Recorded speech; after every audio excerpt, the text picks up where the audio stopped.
Profe, ahí le aviso a los compañeros porque se están conectando en otro link. Hola, buenas tardes. ¿Me escuchan? Sí, profe. Sí, profe. Bueno, perfecto. Bueno, muy bien. Hoy vamos a hablar de un tema que es muy importante, que ustedes lo sepan, que es lo concerniente a la farmacología de la hemostasia y de la trombosis. Este es un tema que tiene una importancia fundamental, habida cuenta de que en la vida común hay una serie de circunstancias que nos hacen de que realmente nos encontremos frente a la posibilidad de usar drogas que alteran en este sistema. Entonces, en primer lugar, nosotros lo que vamos a ver es una definición de qué es una hemostasia y de qué es trombosis. Y nosotros definimos a la hemostasia como aquel sistema que permite que realmente se pueda llevar a cabo la coagulación de la sangre. Hay una serie de circunstancias fisiológicas, como pueden ser una herida cortante, un traumatismo, que hace de que haya una solución de continuidad en la piel, uno pierda sangre y necesite de un sistema de control para que nuestra sangre coagule y dejemos de perder sangre. La hemostasia se refiere al mecanismo de control del sangrado y trombosis hace referencia a esa etapa en la cual, para dejar de perder sangre, si tenemos un vaso lesionado, necesitamos que haya algún mecanismo por la cual se forme un trombo, que significa que va a producir una oclusión de ese lugar donde nosotros teníamos perfectamente lesionado. Entonces, en la hemostasia y la trombosis es fundamental el equilibrio que tiene que haber entre la fluidez de la sangre y el cambio de características de la sangre cuando hay una herida cortante. Sin una debida hemostasia y sin una debida trombosis, sin el equilibrio entre ambos, la vida sería prácticamente incompatible.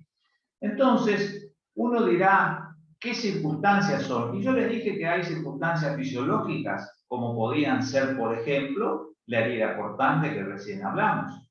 Pero también hay circunstancias patológicas. ¿Y qué circunstancias patológicas puede haber? El caso de un infarto agudo de miocardio, que es una entidad muy frecuente, muy común, que forman parte de las patologías más comunes, las cardiovasculares en el continente americano, también el accidente cerebrovascular, que son todas circunstancias, o un tromboembolismo de pulmón, o una trombosis arterial, o una trombosis venosa, que son circunstancias, todas ellas en las que por distintos mecanismos se activa el mecanismo formador de la trombosis y son enfermedades sumamente graves con una elevada incidencia de mortalidad, la cual tenemos que tratar.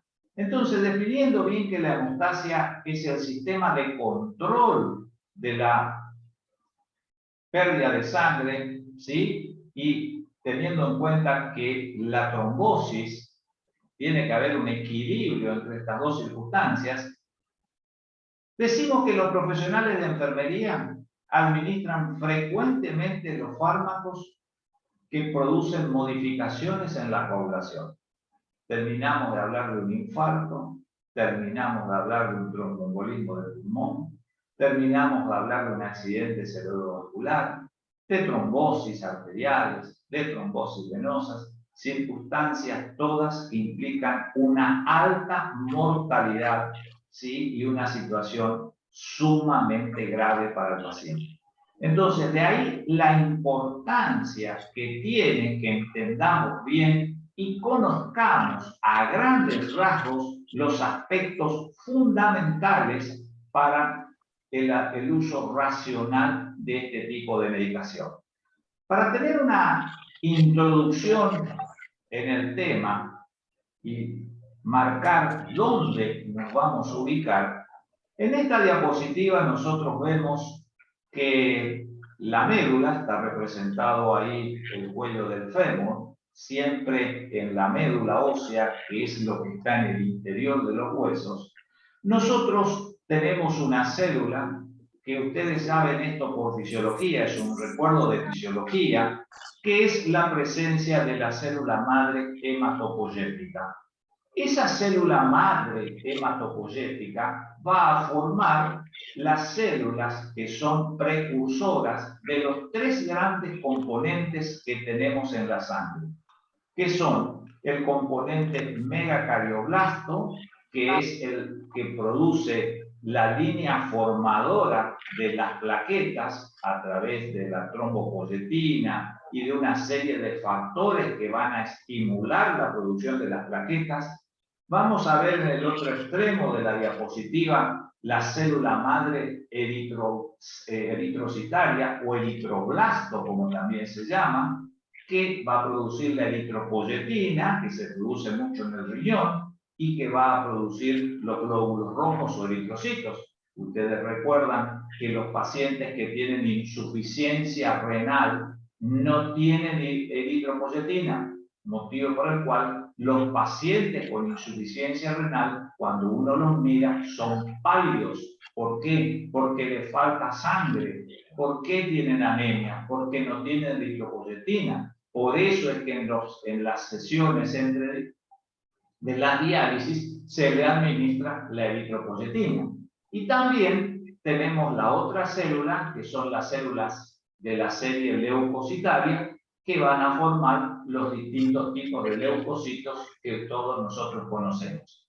Acá no me voy a hacer referencia al uso de la eritropoyetina de suma utilidad en las anemias, principalmente en la anemia de la insuficiencia renal, sino que vamos a referirnos fundamentalmente a las plaquetas que están en el recuadro rojo y también a los denominados factores de la coagulación, que ya vamos a ver más adelante, pero que nos podemos adelantar y decir que los factores de la coagulación van a ser una serie de proteínas que van a circular en la sangre, que están en forma habitualmente inactiva y que por algunos factores se va a activar y va a atender a la formación del trombo para que de esa manera se obture si teníamos una lesión en un vaso que permite que perdamos volemia, que perdamos sangre. Entonces, vamos a hacer referencia al tema de las plaquetas y al tema de los factores de coagulación,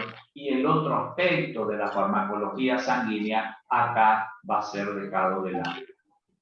Entonces dijimos que hemostasia significa control de sangre, del mecanismo de la coagulación. Hay un equilibrio constante en la fluidez de la sangre para que sea líquida y no se nos forme trombo. Y si se forma trombo por algunos motivos, tiene que haber rápidamente un mecanismo de disolución, que es el tema de los fibrolípidos. Acá vamos a ver a grandes rasgos las etapas de la hemostasia para poder ubicarnos. Y cuando hay una lesión vascular, y ven en la figura de arriba que fundamentalmente hay una lesión de un vaso con una aguja, lo primero que va a ocurrir en la primera etapa va a ser una etapa de espasmo vascular. Es decir, cuando hay una injuria en un vaso sanguíneo, la primera reacción que tiene ese vaso lesionado es fundamentalmente el espasmo, la contracción del vaso. ¿Y para qué se produce la contracción del vaso? Se produce la contracción del vaso para que no haya mayor pérdida de sangre. Junto con con ese espasmo o contractura que tiene el vaso sanguíneo, también es importante porque al disminuir la cantidad de sangre que llega, va a disminuir la cantidad de sangre que se pierde por ese orificio.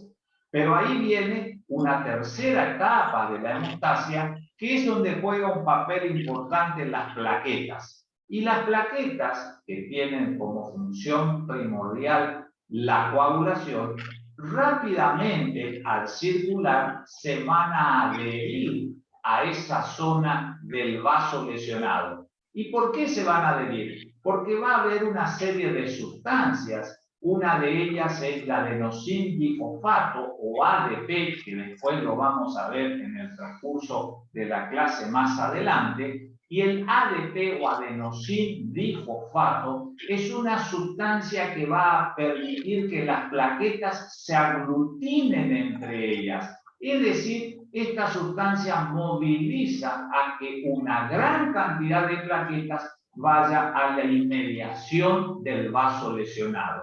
Hay una serie de sustancias, como el ADP, que son blanco, quiere decir que son lugares donde la industria farmacéutica ha desarrollado a fármacos para evitar que, por ejemplo, se forme ese tapón plaquetario en un paciente que no tiene una lesión cortante de un vaso, como sería, por ejemplo, el caso de un infarto. En el infarto no hay fundamentalmente una lesión interna, no hay una perforación del vaso, entonces se pueden utilizar distintos fármacos que actúen inhibiendo a que las plaquetas confluyan, se dirijan a esa zona de lesión, y va a haber otra serie de sustancias que son las que van a permitir que las plaquetas que se iban a esa zona lesionada se unan entre ellas. Y esto es importante porque son una serie de receptores, es decir, de proteínas, como van a ser la proteína 2A13B, que también van a ser sitios donde tenemos fármacos que van a impedir que si se aglutinaron las plaquetas se rompan. Cuando las plaquetas se unen al vaso sanguíneo, y esto ustedes es un mero recuerdo de fisiología, ustedes esto lo saben seguramente por fisiología, también habrán estudiado algo de esto en histología, obviamente. Entonces, ¿qué va a ocurrir?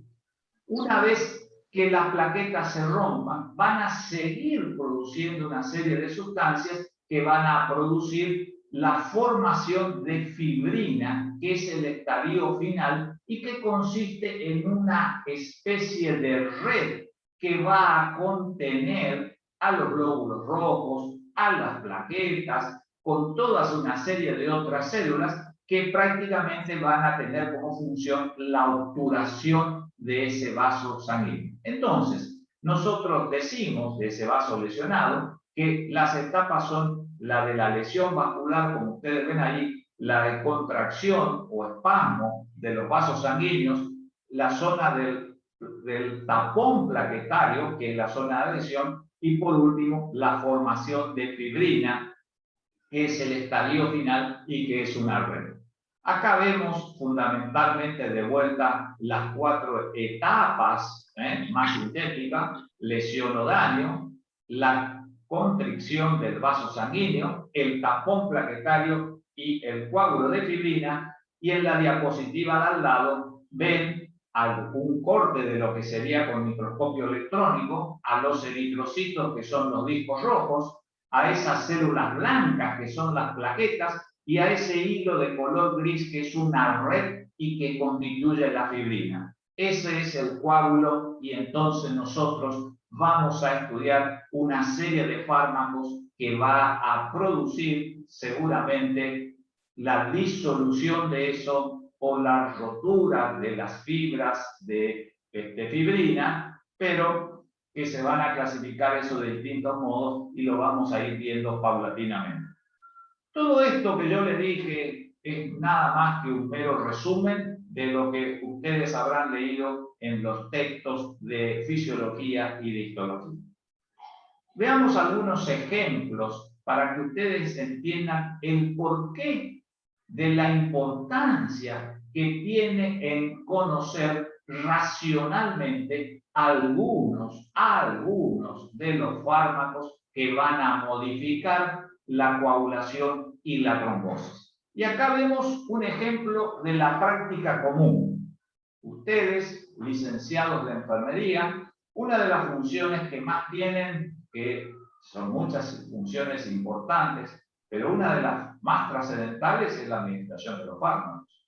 Y ustedes esta situación la van a hacer continuamente. Entonces, la administración de fármacos o la extracción de sangre para llevar al laboratorio y hacer una prueba sanguínea de glucemia, de uremia o de lo que quiere, significa que tenemos una lesión en el vaso. Entonces, ustedes tienen que estar familiarizados con esto, que puede ser muchas veces accidental, como ocurre con un traumatismo, o en este caso, una simple punción. Por eso les traje como ejemplo, pero también se puede dar que tengamos una situación traumática muy común, una herida cortante, sangra y necesitamos del trombo, o podemos tener algunas enfermedades que son muy frecuentes como el infarto agudo de miocardio.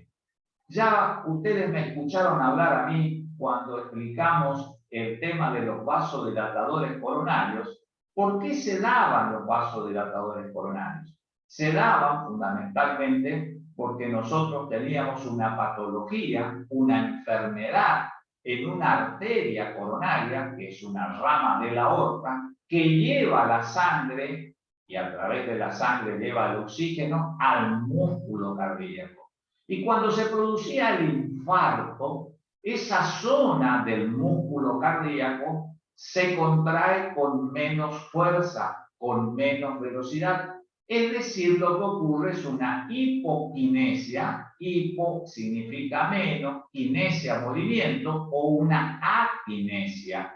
Esa hipoquinesia o aquinesia que ocurre en la pared del corazón habitualmente puede llevar a la producción de trombos que están dentro de la cavidad del ventrículo izquierdo. Y como el resto de los músculos se contraen, ese trombo, ese coágulo, voy a hablar de trombo que es más apropiado, ese trombo va a salir a través de la arteria aorta y puede ir a llegar a cualquier otro vaso sanguíneo.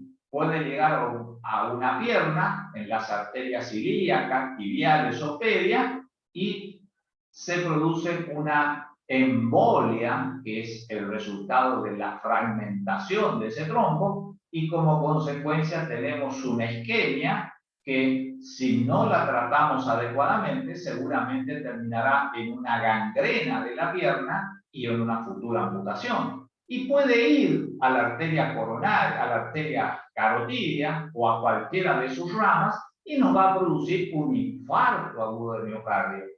Puede haber una alteración de la contracción cardíaca, una arritmia como la fibrilación auricular, y esos trombos salen. Por eso es que cuando tenemos un ACV, siempre nos hacen un ecocardiograma, siempre nos hacen un estudio cardiológico para ver si la fuente de ese émbolo no salió del corazón. Por eso les digo una vez más que es importante conocer adecuadamente esto. O, si ustedes miran esta diapositiva, hay una alteración de la coloración de la planta del pie. Ven ahí una cianosis que se produce por una obstrucción. Esto es propio de una trombosis arterial.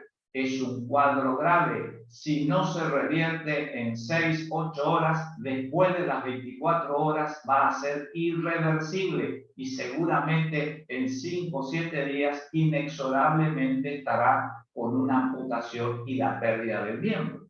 Por eso, del miembro inferior correspondiente. Por eso la importancia de esto. O si ustedes ven ahora, en esta otra diapositiva, en esta otra parte de la diapositiva, ven una asimetría. Es decir, ven que la pierna derecha está engrosada de volumen con respecto a la pierna izquierda. Esto es muy común. Hay un edema de la pierna y esto es muy común en una trombosis venosa. Situación sumamente frecuente.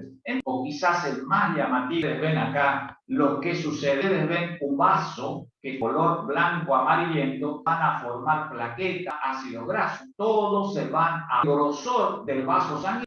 Está la aorta, ven en la punta de la flecha negra, que significa que está ubicado ahí, y entonces con esa mancha negra en la extrema gravedad y trombos dentro del ventrículo es sumamente frecuente. Fármacos, y entonces van a haber próximamente los antiagregantes plaquetos, que va a haber una cantidad de fibrina que a veces se desangra sobre esa placa, fusión total del vaso. Vamos a hacer los anticoagulantes, fibrinolíticos, coágulos rápida a esa red de fibrina, permeabilización, la expansión, eso que ustedes ven en nuestro corazón y la muerte. Ustedes se imaginarán, ustedes recuerdan que además se proyectan imaginariamente que es el lugar de donde si se nos tapa una arteria coronaria, nuestra vida intermedia, que puede lesionar esa arteria coronaria izquierda, de toda la pared de gravedad y prácticamente la muerte es inminente. Donde nosotros vamos a utilizar, que son los antiagregantes, hoy creería que por razón y posiblemente mañana, lo que quiero es darle más pausadamente para que ustedes entiendan la importancia de eso. Entonces vamos a explicar los tres términos. Antiagregantes plaquetarios son fármacos que inhiben la adhesión plaquetaria. Eso es un antiagregante plaquetario. Inhibe la adhesión, no permite que las plaquetas se unan, porque cuando se unen las plaquetas, elaboran una serie de sustancias que hace que vengan más plaquetas. Los anticoagulantes son aquellos que van a inhibir la activación de los factores de coagulación. Aquí la importancia está en explicar qué son los factores de la coagulación. ¿Qué van a ser los factores de coagulación? Una serie de proteínas que van a ser sintetizadas en distintos órganos, por ejemplo, en el hígado, y que funcionan y circulan en la sangre en forma inactivada, pero que cuando hay una determinada circunstancia, sí se activan, y cuando se activan los factores de coagulación, inician lo que se llama la cascada de la coagulación, que va a tener como resultado final la producción de fibrina, porque el organismo necesita tapar esa pérdida de sangre. Y por último, nos vamos a familiarizar con el término de los fibrinolíticos, que van a ser las drogas que van a romper esa red de fibrina alrededor del trombo organizado que ustedes habían visto que contenían los glóbulos rojos, las plaquetas y, por supuesto, la red de fibrina, que es lo que tiene, es el esqueleto, es la armazón, donde están todos los otros componentes y que obtura el vaso sanguíneo en cuestión. Todos estos fármacos, por última vez, es fundamental la vigilancia del personal de enfermería. Son fármacos muy frecuentes, hay una gran cantidad de fármacos nuevos, solo los voy a citar algunos y a título informativo, y seguramente si ustedes atienden la atención primaria de la salud y están en un centro de salud, se utilizarán mucho los antiagregantes plaquetarios. Pero si ustedes están en una unidad coronaria o una unidad de terapia intensiva, seguramente utilizarán mucho los fibrinolíticos. Y si ustedes están en una sala común de cualquier cirugía, traumatología o de clínica, seguramente utilizarán muchos los anticoagulantes. Motivo por el cual estén donde estén, es sumamente frecuente que realmente conozcan el mecanismo y los cuidados de enfermería que deben tener con la administración de estas drogas. Entonces, vamos a ver qué son los factores de la coagulación. Y entonces definimos a los factores de coagulación como son proteínas que están en la sangre que participan y que van a formar el coágulo sanguíneo. Todas estas proteínas, para terminar formando la red de fibrina y el trombo, van a necesitar de una serie de cofactores de activación que son la presencia de calcio, la presencia de fosfolípidos, la presencia de fingolípidos, de muchas otras sustancias que entonces son imperiosas para la activación de esos factores de coagulación. Yo lo único que pretendo que ustedes recuerden es que los factores de coagulación, como vamos a ver, porque es mi función decirles, pero esto ya ustedes lo saben por como dije, por fisiología o histología, también la habrán escuchado, son proteínas que hay en la sangre, que de por sí no producen nada, pero que cuando se activan por distintas patologías, necesitan del calcio, del fosfolípido, y entonces cambian y allí llevan a cabo una determinada acción. Y estos son los factores de la coagulación y ustedes ven ahí al lado la vida media. Obviamente que no pretendo, ni yo lo tengo presente, que sepan ustedes los factores de coagulación. Esto les dejo como material de estudio, pero la síntesis de esta diapositiva es que ustedes sepan que hay varios factores de la coagulación. Ustedes van a familiarizarse mucho con el factor 1 o fibrinógeno. ¿Qué es el fibrinógeno? Es una proteína que sintetiza nuestro hígado y la tenemos todos continuamente en nuestro organismo. Por eso es que cuando hay determinadas enfermedades, uno de los análisis que pedimos es fibrinogenemia. ¿Qué significa fibrinogenemia? Dosar el fibrinógeno que tenemos en la sangre. Y en muchas enfermedades son importantes. Y el fibrinógeno es lo que va a dar origen a la fibrina. La fibrina, que era la red que contenía todo eso, viene a partir del fibrinógeno, que es la proteína sintetizada en el hígado con un factor o llamado factor 1 de la coagulación. Entonces, nos quedamos ahí en el fibrinógeno. Y escúchenme una cosa con el fibrinógeno.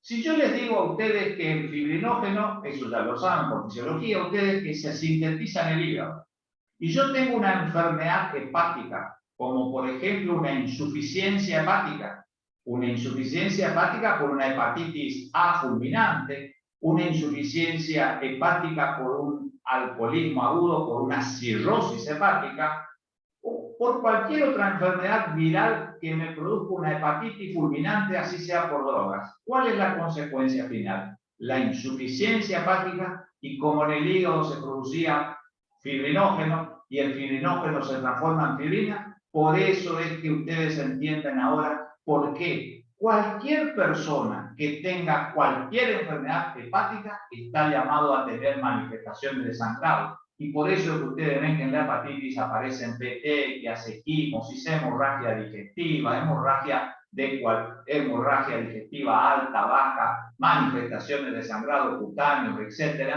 Y los pacientes mueren de sangrado, dice la gente, los pacientes mueren de hipovolemia. ¿Por qué? Porque le falta fibrinógeno. ¿Por qué? Porque no sintetiza su hígado. Entonces, por eso es que ustedes ven que la hepatopatía siempre es manifestación de sangrado. Por eso es que se hace la extracción de sangre y por eso se mide y se hacen pruebas de coagulación para ver el grado en el que estamos. ¿Esto es importante que ustedes lo sepan? Sí. ¿Por qué? Porque si tienen que administrar una droga por vía endovenosa o si tienen que ir a hacer una extracción de sangre, desde ya que tienen que saber que la compresión es muy importante. Y si ustedes saben que está prácticamente incoagulado, le tendrán que tener con cuidado a ese paciente. No será que le van a atar la mano si está inquieto, porque donde le atan la mano le quedará equimosis, le quedarán las marcas que tiene. Y si se cae de la cama, bueno, ni que hablar las lesiones que va a tener. Entonces, es importante hacerlo razonadamente.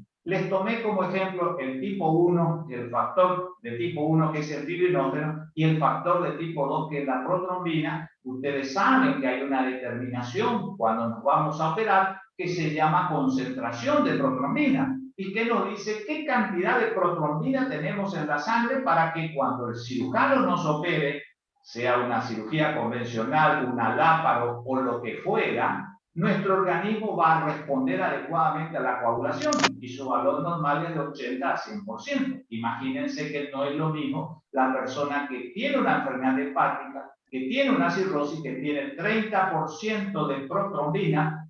Por supuesto que nadie le va a operar por debajo de 50. Huyen despavoridamente anestesistas, cirujanos, que se vaya al clínico, que le pongan protrombina en forma inyectable para mejorar su estado de coagulación y tratar de mejorar. Bueno, hay varios nombres que yo no les pido a ustedes que ustedes sepan. Sí es importante esos dos, y el factor 10, que son los que más se van a utilizar, pero yo simplemente quiero que sepan que ¿qué son los factores de coagulación? Son todas estas proteínas que las tenemos en la sangre, que son sintetizadas por el hígado y que realmente tienen un mecanismo de acción importante, porque son los que van a permitir la formación del trombo y son donde nosotros vamos a actuar muchas veces rompiendo el trombo cuando el trombo se produjo dentro de nuestro propio organismo, como en el infarto, el accidente cerebrovascular isquémico, la trombosis arterial, el tromboembolismo del pulmón y todos los ejemplos que vino que están dando. Y también al lado tenían una vida media, que no les voy a pedir, pero ustedes quieren saber. Por ejemplo, la protrombina tiene 3 días de vida media, el fibrinógeno 4 o 5 días de vida media. ¿Qué importancia tendría saber la vida media? Si nosotros tenemos una lesión hepática y hacemos dosaje de fibrinógeno y el fibrinógeno es normal, podemos deducir que esa enfermedad hepática tiene menos de 5 días de evolución. ¿Por qué? Porque todavía la producción de fibrinógeno fue normal. Sería lo mismo que la albúmina. Ustedes saben que hay una proteína que se llama albúmina, que se dosa en la sangre, albuminemia, concentración de albúmina. ¿Cuánto es la vida media de la albúmina? Es de 21 días. Entonces, si yo hago un análisis de sangre en un paciente y veo que su nivel de albúmina en la sangre está bajo, yo sé que ese paciente tiene más de 3 semanas de enfermedad, más de 21 días, porque la vida media de la albúmina es de 3 semanas. Entonces, al estar bajo, quiere decir que hace más de 3 semanas que su hígado está enfermo. Yo no les pido que ustedes sepan eso, simplemente les pido que ustedes se entiendan la importancia de esto.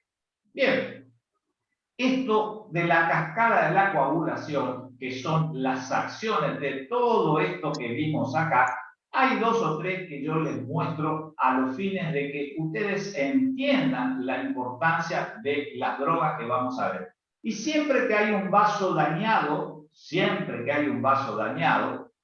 va a haber, como ya sabemos, las 4 fases de la hemostasia, y para que se lleve a cabo esa 4ª fase de la hemostasia, hay un factor 10, que se llama, que es el factor que ustedes ven ahí, el factor de Stuart, pero el factor de 10 necesita de un activador de la protrombina o protrombinasa, que es una enzima que se forma. Y esa enzima, ¿qué va a hacer? Que la protrombina, que dijimos que se forma normalmente en nuestro hígado, se transforme en trombina. Y la trombina, ¿qué va a hacer? Que el fibrinógeno que se forma normalmente en nuestro hígado se transforme fundamentalmente en fibrina, y cuando se forma la red de fibrina se produce la obturación del vaso. Yo creo que prácticamente aquí esto es lo que más ustedes tienen que saber. Es decir, tienen que saber que siempre que hay un vaso dañado, un vaso arterial o vaso venoso, puede ser cualquier vaso sanguíneo enfermo, ahí está el recuadro, tienen que acordarse que hay trombina. Trombina, que es una enzima que hace que el fibrinógeno se transforme en fibrina. Entonces, si nosotros teníamos una cirrosis hepática porque el enfermo fue alcoholista toda la vida y se tiene una hemorragia digestiva, se rompió las venas del esófago, que es la causa más común, bueno, ¿qué nosotros necesitamos? Nosotros necesitaríamos que la trombina, que es la enzima, actúe sobre la protrombina para que lo transforme, y nosotros sabemos que no tiene protrombina. no tiene protrombina porque su hígado está enfermo, motivo por el cual no hay trombina. Entonces, por eso va a seguir el proceso y es común que en los enfermos hepáticos las manifestaciones de sangrado son imparables prácticamente y son los que ponen fin a la vida. ¿De qué se muere un enfermo con hepatopatía? De insuficiencia hepática, pero de manifestaciones de sangrado. Hipovolemia, por eso se le pasa sangre, factor de coagulación, ahora vamos a ver cómo se pasan, etc. Entonces, la trombina y la fibrina, y ven el recuadro, son las dos sustancias. Trombina es una enzima, la fibrina es esa red que es el estadio final, que más o menos es lo que uno tiene que más o menos saber para poder ubicarse a las drogas. Vamos a ver un poco entonces los anticoagulantes y vamos a ver qué van a hacer los anticoagulantes.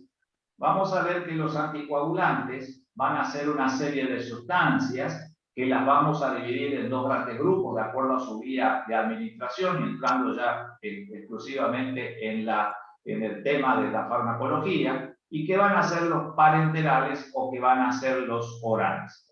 Pero vamos a ubicarnos con un ejemplo, primero para que ustedes entiendan la importancia del caso,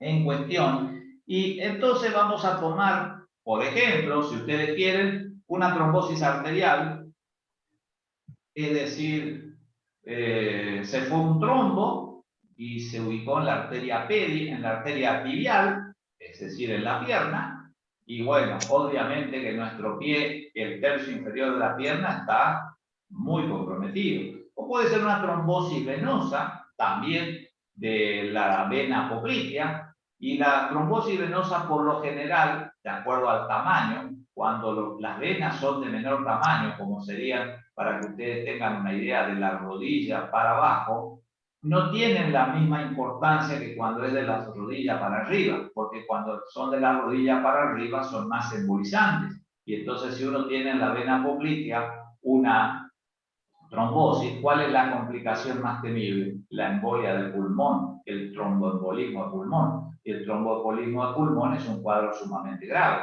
En el caso de la trombosis arterial, la complicación más común es la necrosis, la isquemia y la futura amputación, porque obviamente si no resolvemos el cuadro va a ser, esto es importante que ustedes entiendan. El territorio venoso, la complicación más importante es la embolia de pulmón. En cambio, en el territorio arterial es la isquemia. Cuando ustedes de la arteria del corazón sale un émbolo y se va por la arteria carótida de arriba, van a tener un infarto cerebral.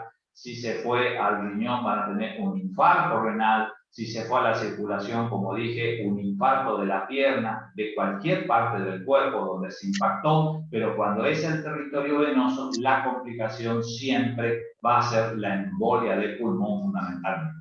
Entonces nosotros tenemos anticoagulantes parenterales, y dentro de los anticoagulantes parenterales ustedes ven acá una ampolla de heparina, una heparina líquida, y ven también una ampolla de heparina que va a tener otra característica que la vamos a ver inmediatamente. Entonces tenemos los anticoagulantes parenterales, que van a estar representados por la heparina sódica, fundamentalmente, y la heparina de bajo peso molecular, cuyas siglas van a ser HBPM. Y yo les puse acá porque ustedes vean donde vayan o tomen un prospecto de algún medicamento, seguramente van a ver heparina, no van a ver todo escrito heparina de bajo peso molecular, sino van a ver HBPM, que son las siglas de eso.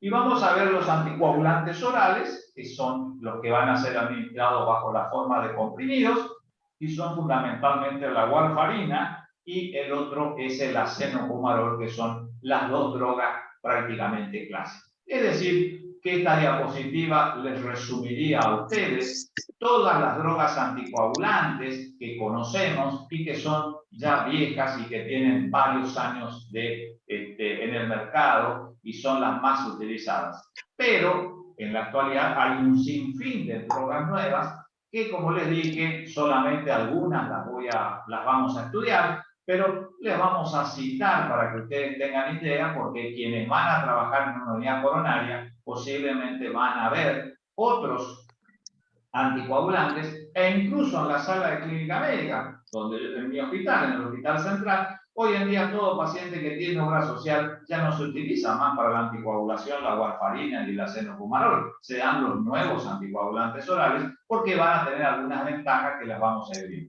Vamos a empezar entonces con el tema de los anticoagulantes orales y vamos a estudiar la farmacodinamia. Y entonces, ¿qué vamos a ver que hace? Imagínense que tenemos el trombo en la arteria ilíaca, imagínense la gravedad, no llega la circulación a una pierna completa. Tiene que haber una desarticulación habitualmente. El médico, traumatólogo, el cirujano, desde la cadera, desarticulan porque hay la necrosis total. No vamos a ser tan traumáticos, vamos a imaginarnos una trombosis de la arteria tibial, es decir, de la rodilla, ahí en el tercio superior de la arteria tibial, y entonces tenemos de la pantorrilla para abajo, tenemos una futura amputación infrapatelar, quiere decir infra debajo de la rodilla. Entonces, ¿qué van a hacer estas drogas, la warfarina y la senocumarol? Van a impedir la formación en el hígado de los factores activos de la coagulación del 2, del 7, del 9, del 10 y de la proteína C. ¿Qué significa esto? Que nosotros tenemos una serie de factores que, como dijimos, son sintetizados en el hígado. Y estos son relacionados con la vitamina K. Y como acá dice proteína C, significa que hay una serie de proteínas que cumplen un rol importante en el mecanismo de la coagulación, que son la proteína C, la proteína S, una serie de factores. Por eso es que ustedes entenderán de que cuando un paciente tiene una trombosis, ese paciente con la obstrucción arterial en este momento, el médico le va a pedir a ustedes que haga una determinación, un análisis de sangre, se va a mandar al laboratorio y se le va a pedir el dosaje de la proteína C, el dosaje de la proteína S, que se hace en cualquier hospital porque son factores que intervienen mucho en la coagulación de la sangre. Entonces, ¿qué es lo que va a hacer el organismo? El senocumarol, la warfarina, van a hacer que no se forme en el hígado estos factores que son importantes en la formación del coágulo. Si no tenemos los factores dependientes, se llama, de la vitamina K, 2, el 7, el 9 y el 10, son lo más fino que se le pide habitualmente a un alumno, es que sepa que la senocumarol y la warfarina impide que nuestro hígado sintetice estas proteínas que son fundamentales para que se forme el coágulo. De esa manera la sangre queda más fluida y uno tiende a evitar que esto progrese. Vamos a estudiar a la warfarina, que fue el primer más usado de los anticoagulantes orales. Vamos a ver una diapositiva también más adelante de la senocumarol, una zona para tener una idea. Y vamos a decir que obviamente si estamos hablando de que son anticoagulantes orales, la warfarina se va a absorber por vía oral. Los alimentos pueden disminuir su absorción. Es importante que ustedes sepan que los anticoagulantes orales se dan habitualmente una sola vez por día, porque vamos a ver más adelante que tienen una vida media muy larga. Tienen una máxima concentración hasta 6 horas. Son sumamente altos en su capacidad de unión a las proteínas. Como ustedes ven ahí, el 99%.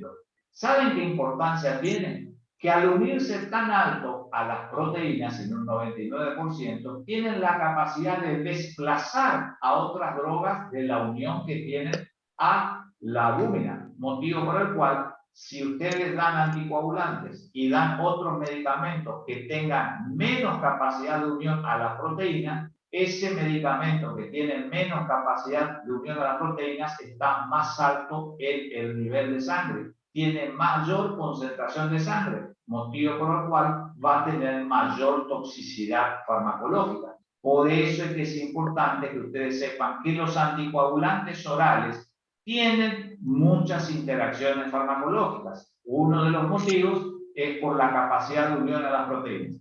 Pero también el otro motivo es que tienen un metabolismo hepático. Ahí ven el citocromo 12,9. Bueno, hay un citocromo que se encarga de metabolizar y esos metabolitos de la warfarina van a ir por la orina y van a ver por las heces. Y fíjense que la vida media es de 40 horas. 40 horas. Se extiende entre 25 y 60. Por eso es que la duración de la acción farmacológica es entre 2 y 5 días. ¿Qué les dice esto? El uso racional, como a mí me enseñaron en medicina ya hace muchísimos años, era que la warfarina se da, por supuesto, una sola vez por día. ¿Por qué? Imagínense si le van a dar cada 12 horas por un error o alguien comete un error en la prescripción y le dio 2 veces por día warfarina con la vida media larga, obviamente que uno va a andar en apuros. ¿Por qué? Porque las manifestaciones de sangrado pueden ser muy importantes porque la acción farmacológica puede durar hasta 5 días. Entonces, esto es importante. Comercialmente la warfarina viene de 5 miligramos y ahí veo 5 y de 2 miligramos. Esta era una presentación nueva, yo no la conocía, yo conocía el de 5 miligramos, pero me encontré con la sorpresa. Esto es en el mercado farmacéutico argentino, es la única warfarina que encontré, por eso se lo puse. Circuvit se llama, de 2 y de 5 miligramos. ¿Y qué importancia tiene? Que se da una sola vez por día. ¿Y a qué hora? Había pocos medicamentos que nos enseñaron que se dan por la tarde y no por la mañana. Y los anticoagulantes son uno de ellos. ¿Por qué? Porque se deben hacer determinaciones de laboratorio de control. Entonces, por eso uno hace a la tarde, porque tiene tiempo de mirar el resultado. Y si no le pidió a la mañana, tiene tiempo de inventar durante el día que se haga la determinación del tiempo de la coagulación. Por eso los anticoagulantes se dan habitualmente a la tarde y nunca se suelen dar por la mañana. Entonces, eso es una práctica habitual y recuerden que los anticoagulantes una vez por día, ¿por qué? Recuerden la última parte, uso racional del medicamento. La última parte, vida media muy, pero muy larga y un comprimido, la acción que tiene es entre 2 a 5 días. Después ustedes verán que hay esquemas de coagulación que se usan, pero el concepto que tienen que tener es fundamentalmente este. La distribución de la warfarina es fundamental porque tanto la warfarina como el acenofumarol pasan la barrera placentaria, pasan a la leche materna, el acenofumarol sí, la warfarina no. Creo que había escrito en la anterior, si mal no recuerdo y me olvidé de decirles, que sí, ahí está, no pasan a la leche materna la warfarina. Esa es la diferencia que tiene la warfarina con el acenofumarol, ¿sí? El acenofumarol pasa, ¿sí? Si bien pasa, no produce mayores manifestaciones de sangrado en el bebé, y la warfarina, como está ahí en rojo, no pasa y fundamentalmente a nivel del embarazo puede llegar a producir toxicidad fetal, malformaciones, motivo por el cual los anticoagulantes orales están contraindicados en el embarazo. Cuanto a las interacciones farmacológicas, le puse 2 nada más, que son el caso de las drogas como la miodarona, la fluoxetina, el clopidogrel y todo lo que ustedes ven ahí, que son drogas que van a inhibir el metabolismo. Entonces, recuerden de interacciones farmacológicas. Si yo tengo una droga que inhibe el metabolismo de la droga, la concentración del fármaco va a ser más elevada en la sangre. Y cuando yo tengo más concentración elevada de la sangre de un fármaco, tengo más toxicidad. Entonces es importante que ustedes sepan si se produce otro fármaco, tiene el mismo citocromo donde se metaboliza. Y tienen que saber si hay inhibición o inducción enzimática. En el caso de que haya rifampicina, que veo que está escrito ahí 2 veces, aumentan el metabolismo de la warfarina. Si la droga, este antibiótico, aumenta el metabolismo de la droga, voy a necesitar mayor concentración de la droga para tener el efecto anticoagulante. Entonces, es importante que ustedes fijen esto si repasamos nuestro ejemplo, paciente con la trombosis arterial en la arteria media, que está con trombosis y nosotros le teníamos con anticoagulante oral, como era la warfarina, pero que por una infección el médico dijo que tomara cefalotina y rifampicina. La rifampicina va a interactuar con esa warfarina y si nosotros no nos dimos cuenta, la trombosis va a seguir. ¿Por qué? Porque nosotros necesitábamos aumentar la dosis de warfarina para la disolución del cuadro. Por eso, del trombo, perdón, por eso es que es importante que ustedes sepan que tienen interacciones farmacológicas.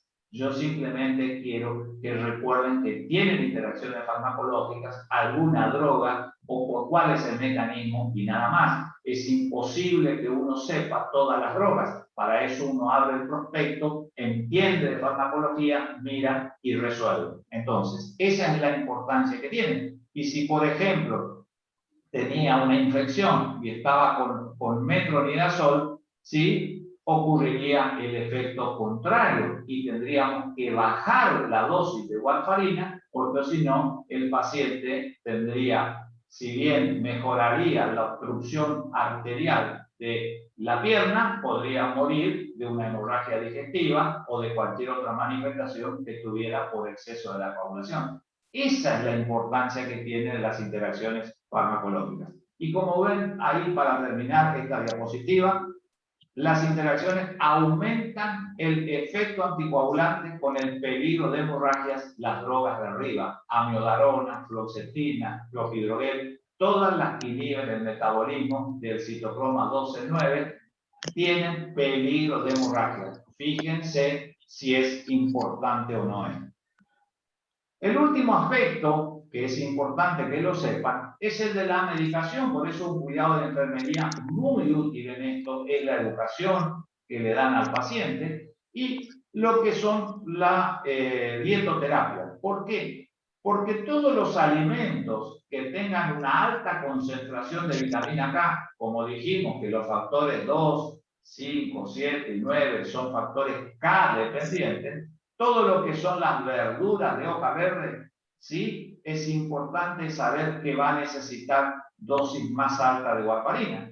Por ejemplo, es común que uno tenga un paciente, yo como reumatólogo tengo pacientes que están con una enfermedad rara que se llama síndrome antifosfolipídico, que se produce un aumento de la coagulación de la sangre y una chica joven con lupus le afectó el sistema nervioso central. Ella venía bien tomando su anticoagulante, que era la cenocumarol, que lo vamos a ver en la próxima diapositiva, y ella venía bien. Y bueno, llegó diciembre, se le ocurrió entrar en un plan dietético para disminuir de peso, que le sugirieron todo el vecindario, su propia familia, mira las verduras, come mucho, todo lo verde, te hace bien, bueno, pero ella tiene concentraciones de vitamina K muy importantes.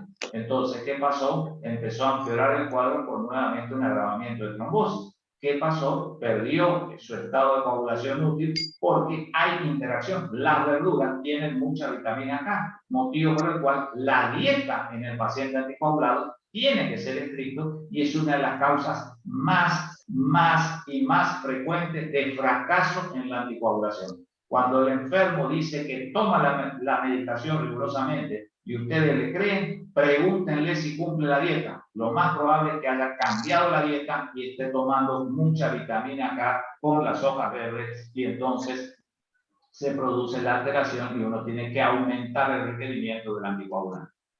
¿Cuáles van a ser las reacciones adversas de la warfarina? Bueno, la principal reacción adversa de cualquier anticoagulante es la hemorragia.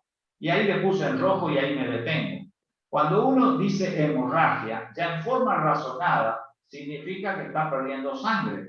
Entonces, cuando yo te digo reacción adversa de los anticoagulantes, sangre, pérdida, hemorragia. Cuando uno tiene una hemorragia, ¿qué va a pasar? Va a disminuir la volemia. Es decir, cuando uno disminuye la volemia, ¿cómo va a estar la presión? Va a estar disminuida. Entonces, si hay hemorragia, va a haber hipotensión.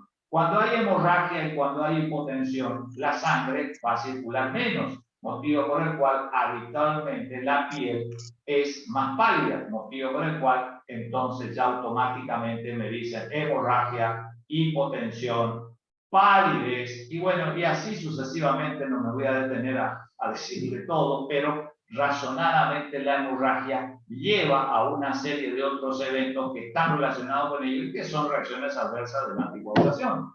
¿Y qué más van a mirar si hay manifestaciones de sangrado?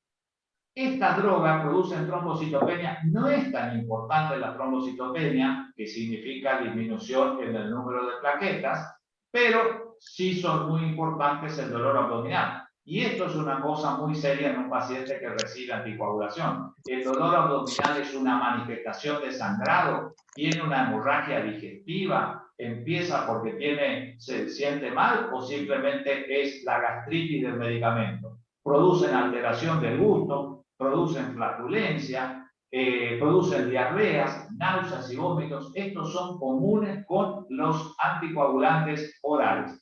También producen mucha hipersensibilidad, como ven en esa figura, la presencia de urticaria, vasculitis, producen hepatotoxicidad, aumentan las transaminasas, es decir, la GOT y la GPT, aumentan las transaminasas. Estas drogas son hepatotóxicas, hay que manejarlas con cuidado. Producen necrosis de la piel. Esto es una característica que hay que distinguir bien de la hemorragia. Necrosis de la epidermis. Recuerden, necrosis de la epidermis. Se muere la epidermis por los vasos pequeños y parecen estas manifestaciones de sangrado que ustedes ven ahí. Y también va a aparecer la calcifilaxis. Esto es, ahí está la calcifilaxis, que son incrustaciones de calcio en el celular subcutáneo, en los vasos del celular subcutáneo. Se produce una necrosis, se produce una consecuencia de la úlcera. Esto aparece con el tratamiento muy largo y también suele producir la calcificación de la tráquea. Ustedes ven en esa radiografía el conducto por donde va la respiración totalmente calcificado. Esto es una complicación que aparece habitualmente en tanto la tráquea como los bronquios y son comunes a los anticoagulantes orales. Una sola diapositiva del acenofumarol. Este es el nombre comercial más común, el Sintrom, que viene de 4 miligramos. La caja tiene 30 comprimidos y la absorción es por vía oral. Tiene una unión a las proteínas igual que la otra, sumamente alto, casi el 97%. Dijimos que hay un pequeño paso a la leche materna, que es la diferencia que hay con respecto a la warfarina. Se metaboliza a metabolitos inactivos. Y bueno, lo que quiero que sepan es que la vida media es más corta, de 10 a 24 horas, y la duración de la acción farmacológica es de 2 días. Nosotros en el hospital, yo soy de la generación que usaba más acenofumarol que la warfarina porque era más barata. Entonces, como el paciente a veces no puede, por razones sociales, no puede comprar warfarina, usábamos más el acenofumarol y de paso sabíamos que teníamos mejor tela para manejarlo, porque si nos pasamos en la dosis, no es lo mismo pasarte en la dosis con acenofumarol, que tiene una acción más corta, que pasarte en la dosis con warfarina, que tiene una vida media más larga. ¿Eso a qué se refiere? Me refiero a lo que se llama errores de medicación. Ustedes saben que hoy en día existen una página en la ANMAT, que es la Administración Nacional de Medicamentos, Alimentos y Tecnología, que se llama Errores en Medicina, www.erroresmedicina.com.ar, que tiene como importancia la notificación de las reacciones de errores, así algo parecido a lo que es en la farmacovigilancia. No tiene el carácter punitivo. Carácter punitivo quiere decir el carácter de perseguir a alguien, porque acá lo primero que uno piensa es mala praxis, tanto para los médicos como para el personal de enfermería. ¿Para qué se hace eso? Se revisa en oficinas de gestión para evitar los errores de medicación que puedan costar la vida. No es para juzgar a nadie, sino simplemente para revertir y evitar que ocurra nuevamente ese episodio. Entonces, el acenofumarol, la diferencia con la warfarina está en la vida media larga. Pero muy bien, si nos pasamos, si hubo un error en la medicación, si uno dijo ya le di y no anotó que le dio y vino el otro enfermero y le dio la droga, bueno, obviamente que nos vamos a dar cuenta. ¿Por qué? Porque pueden aparecer hemorragias ante los anticoagulantes orales. Y acá vamos a ver qué es lo que hacemos. Bueno, lo primero que se hace cuando uno tiene un exceso de anticoagulación o la medicación por vía oral o fundamentalmente cualquiera de las dos, acenofumarol o warfarina, Lo primero que tenemos que hacer es suspender la medicación. Es decir, se suspende, se van rápido al médico, suspender la medicación, sacan la warfarina o el acenocumarol. ¿Y qué es lo que tenemos que hacer junto al médico? Mirar si estamos ante un cuadro que puede ser leve o que si está un cuadro que es grave.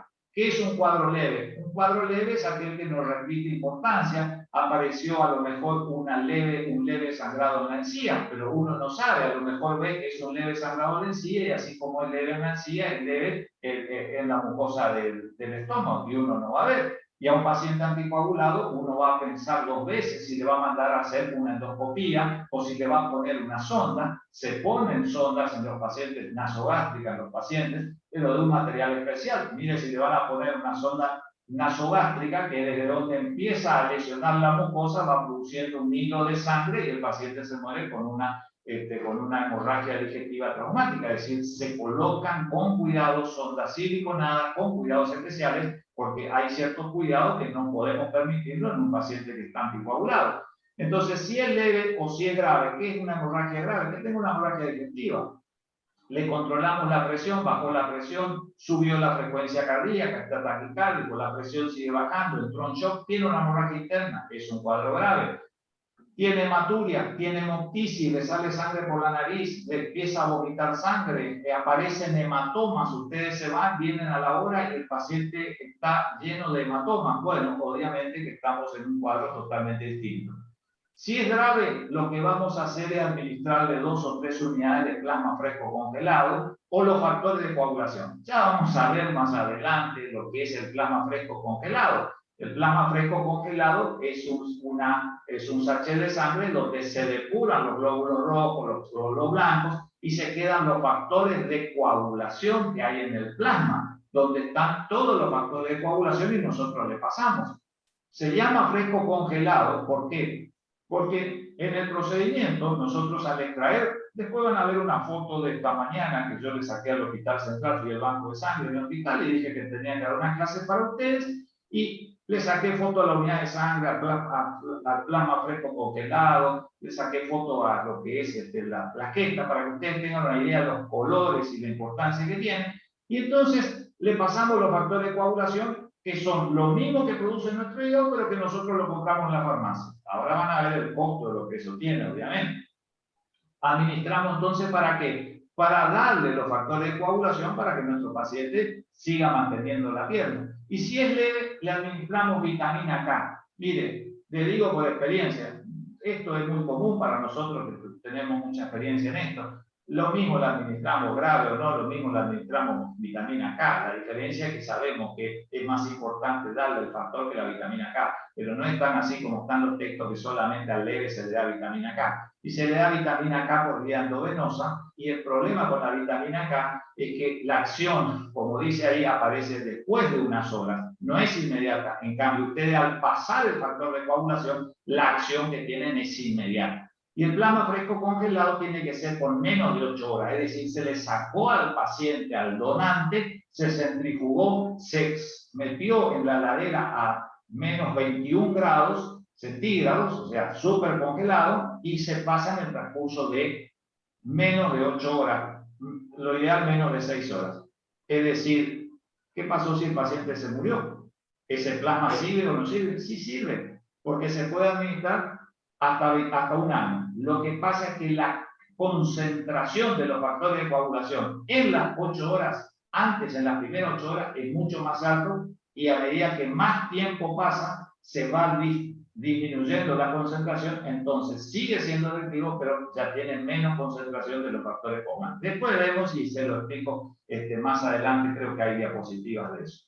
¿Qué cuidado de enfermería? 24 horas, grábense, por lo general esta medicación, por lo general en el mantenimiento, puede haber dosis de ataque nosotros hemos usado dosis de ataque a acenocumarol, por ejemplo, 4 miligramos y 4 miligramos, una a la mañana y otra a la tarde, pero lo ideal para que ustedes sepan es un comprimido el día 1, medio comprimido el día 2, un cuarto comprimido el día 3 de acenocumarol. Le hacemos el análisis para ver la concentración de protrombina y ahí seguimos Son comprimidos ranurados, con cada ranura desde 4 miligramos es 1 miligramo, y entonces le damos 1, 2, 3, en función al tiempo, a la dieta y lo que sea. Entonces, recuerden que esta medicación se da cada 24 horas. Recuerden la importancia que tiene la dieta, el brócoli, la cebra, etcétera, etcétera, todo lo que tiene gran cantidad de vitamina K, porque comen sanamente acá y pierden el efecto anticoagulante. Las manifestaciones de sangrado, ustedes tienen que estar atentos a las manifestaciones de sangrado. Las manifestaciones de sangrado aparecen en horas. Es común que ustedes, cuando terminan de hacer la revisión, si están en la sala, como veíamos nosotros a veces, recorren y hacen los controles de las 23 camas, le lleva 1 hora, 2 horas, ¿sí? Charlando con uno, charlando con otro. Cuando le llama al paciente ven, es totalmente distinto a que ustedes le controlamos un tiempo. Y a veces le queda la marca en el esfigmomanómetro. Y si hicieron algo, se fue al baño y se cayó y se golpeó, empieza a aparecer el hematoma. Por eso les puse así las manifestaciones. ¿Y qué tienen que mirar? Manifestaciones digestivas, la presencia de gingivorragia, la presencia de equimosis en la boca, hematomas debajo en la conjuntiva, las respiratorias, que son la hemoptisis, las urinarias. El enfermo, uno mira la sonda sin golpearse y el paciente empieza a tener sangre por la orina. Y lo más peligroso y lo más temible de todo es la hemorragia cerebral. Por eso es que es importante, imagínense, en un paciente la hemorragia cerebral, motivo por el cual el control de los signos vitales es fundamental y el de la presión arterial es fundamental. Si el paciente estaba hipertenso y estaba anticoagulado, posiblemente vamos a un accidente cerebrovascular hemorrágico, y ojo que no cueste la vida del paciente. Entonces, las manifestaciones de sangrado que ustedes deben, y que esto es común de ahora en más para todo el resto de la clase, son sumamente importantes. ¿Y cuál es lo más característico? ¿Qué es lo que le va a permitir diferenciar y por qué estas drogas hoy preferimos no darlas más? Y los nuevos anticoagulantes, que por ahí los tienen que ver en libros nuevos, si tienen libros viejos de fármacos, no van a ver mucho las nuevas drogas que vamos a ver más adelante. El acenocumarol y la warfarina necesitan controles permanentes de coagulación. Les dije que la dosis está en función a la determinación del tiempo de coagulación. Sabiendo que el acenocumarol y la warfarina actúan sobre la protrombina, ¿qué es lo que pedimos? La concentración de protrombina. Cuando es normal, le dije de 80 a 100%, cuando está bajo, imagínense si está 50%, 30%, se dice, a veces viene el laboratorio y dice incoagulable. ¿Saben qué significa que te digan del laboratorio tiempo de población incoagulable? La mayor emergencia posible. Imagínense que cualquier cosa, el daño que puede llegar a producir. Entonces, se necesitan controles permanentes de la coagulación. Bien, pero si ustedes tienen en mente el dibujito anterior, yo les dije que tenían que acordarse del factor de Stuart o factor 10. Y ahí vemos nuevas drogas, nuevas anticoagulantes orales, y esto no lo van a encontrar en muchos lados, pero sí se usa mucho. Les había mencionado que en la sala de clínica yo solía preguntar, pero ¿por qué rivaroxaban? O sea, una droga nueva, todos los que tenían PAM y le daba al 100%, rivaroxaban. ¿Pero por qué rivaroxaban? Si ustedes que ven el trabajo práctico, seguramente les voy a dar el costo para que ustedes, no les voy a decir, para que ustedes vean, no creo que después les digo al final. Vemos que es importante porque va a tener algunas ventajas y vamos a ver la farmacocinética del rivaroxaban. Se absorbe por vía oral rápidamente, tiene una concentración que es bastante semejante a la otra, a la acenocumarol y a la warfarina. Vimos que la máxima concentración, las otras eran entre 4 y 6 horas, esta entre 2 y 4 horas, o sea que no hay mucha diferencia, digamos. No interacciona con los alimentos, también tiene una alta unión a las proteínas. Cuando ustedes tienen una droga que tiene alta unión a las proteínas, piensen que hay otras drogas que tienen baja unión a las proteínas. Y piensen que cuando se juntan dos drogas, la que tiene alta capacidad de unión a la proteína con una que tiene menos capacidad de unión a las proteínas, la que se pega a la albúmina es la que tiene mayor concentración, motivo por el cual la que tiene menos sube su concentración en la sangre. Y al subir su concentración en la sangre, da mayor toxicidad farmacológica. Entonces, no se olviden que esa es la importancia, no es embromarnos a nosotros para saber si tiene una alta concentración o no. El metabolismo, ahí está un citocromo, por el 3,4-A, el 75% de la droga, es decir, 3/4 partes de la droga se metaboliza. 25% no se metaboliza. De ese 75% que se metaboliza, se elimina un 50% tanto por la orina y por las heces. Y el 25% que no se metaboliza, se elimina por secreción tubular en la orina. Entonces, es importante tener eso. La vida media, fíjense, es de 5 a 9 horas. Entonces, es importante saber que el rivaroxaban tiene una vida media más corta. Si tiene una vida más corta y yo me paso de la dosis, y no voy a tener mayormente problemas, o por lo menos voy a ser más fácil de solucionar el problema que si usaba la warfarina, que tiene hasta 50 horas de vida media. ¿Me entienden la importancia que tiene conocer a veces la vida media? 9 horas de vida media, 5 a 9 horas de vida media, me permite a mí una acción importante de saber. Y también le puse acá que el rivaroxaban viene de 2,5, de 10, a ver, de 15 y de 20 miligramos. Y una cosa que es importante es que se pueden triturar los comprimidos, a diferencia de otros, diluirlos en 50 mililitros de agua y se puede pasar por la sonda nasogástrica en estómago y luego administrar la alimentación. Ese es un cuidado de enfermería que es importante que ustedes lo recuerden con esta nueva droga. Es decir, en el estómago. Ojo, que hay veces que le colocan la sonda nasogástrica y llega hasta el duodeno. Esto tienen que retirarlo y asegurarse que esté en el estómago. Motivo por el cual es una gran ventaja que tiene para frente al acenocumarol o frente a la warfarina, que no se pueden triturar, es decir, no se le puede pasar. Muchas veces esto es una gran ventaja que tiene. Y obviamente que hoy en día hay otras drogas, aparte del rivaroxaban, que son el apixaban. Este es una diapositiva que miren la droga, lo que está en el recuadro rojo. El rivaroxaban, el apixaban existen en el mercado argentino. Creo que en la próxima diapositiva les muestro las dos drogas. El edoxaban no hay, pero la diapositiva estaba así, yo la copié, ¿sí? Y y ahí hay el dabigatran que inhibe la trombina. Pero hay algo que me olvidé decirle hoy que dice vía intrínseca y que dice vía extrínseca. ¿Qué es esto? Bueno, ustedes lo sabrán por fisiología, pero no está de más recordarles que la vía extrínseca es aquella que se inicia cuando los factores de coagulación son algunos determinados por lesión de un vaso. Y la intrínseca es cuando el vaso está indemne. Es decir, las vías son al principio, cómo se forma la cascada de coagulación es diferente, pero la parte final es exactamente la misma. Fíjense que la protrombina, que es el factor 2, pasa a la trombina, que es la enzima, que es el 2A, que significa 2 activado, al fibrinógeno, que era el factor 1, y se transforma en la fibrina, que es el 1 activado. Es decir, siempre la vía final. Por eso, yo, a una manera simplista, si se quiere, lo que tienen que recordar es protrombina, trombina, trombina, fibrinógeno, fibrina, y nada más, y eso nace del complejo 10 que ustedes ven ahí alto, que es la síntesis. Y estos son factores nuevos. Ahora, ¿qué importancia tiene el rivaroxaban y el apixaban? Que actúan exclusivamente sobre el factor 10, motivo por el cual no actúan sobre la otra cantidad de factores, como vimos el acenocumarol, factor 2, factor 5, factor 9, factor 10, todos los factores K-dependientes. Estos actúan sobre un solo factor. Por eso son los nuevos anticoagulantes, tienen menor riesgo en la anticoagulación, son fármacos más seguros,